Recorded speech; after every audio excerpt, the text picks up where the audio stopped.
I am 59 years old, going on 60 in a few months, and so, as such, I grew up in the era of Star Trek and have watched the phenomenon from the beginning. And it is with great sadness that I learned today, of course, that Leonard Nimoy has passed away. But he was an amazing person who contributed so much to the world around him. But that's not the point of what I'm going to bring to you right now. The Hypospray, along with the tricorder, were two of the main pieces of medical equipment used by Dr. McCoy and others in Starfleet Medical. And it came as a bit of a surprise to me that this concept of a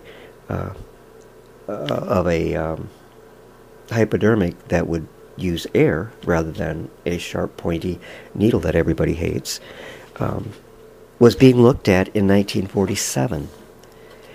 Having thus said, this article, Jets for Hypodermics, was published in Science Illustrated of October 1947.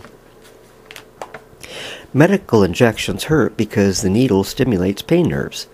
The Hypospray avoids pain by forcing medicine through the skin in a jet so small it doesn't hit enough pain cells to register. The jet is 75 microns in diameter, or smaller than a mosquito's proboscis.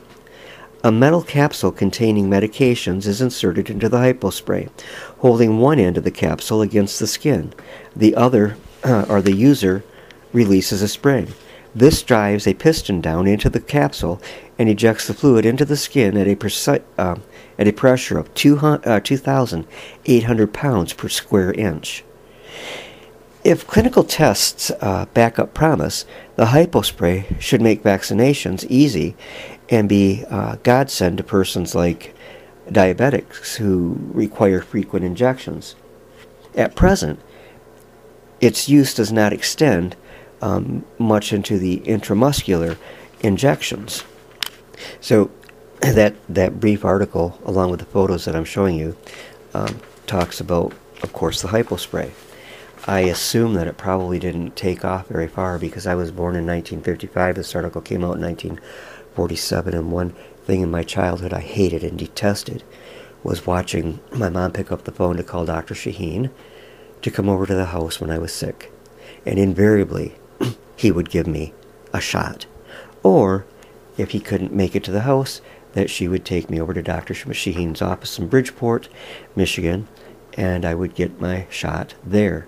And this was in the days before they gave you suckers and such to show what a good boy or girl you really were.